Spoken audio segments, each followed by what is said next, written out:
Test natin to. ENC 1102 Glock 17 Gen 5. Isa sa mga budget natin na Glock pistol. So naka metal slide, polymer yung lower frame, may under rail, may thread dun sa outer barrel with complete Glock markings. Ayan, naka sticker lang guys ha. Ayan, may markings dyan, pati dito.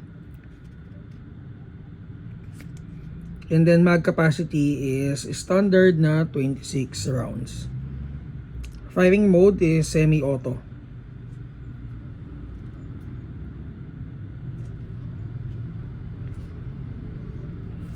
For the price, ang price niya is 4,000.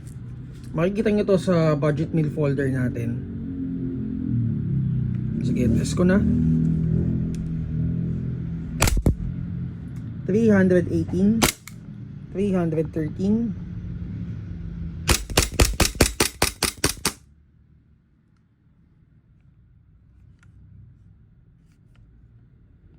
4 more questions, PM lang kayo sa page natin, Mavs Hobby Shop.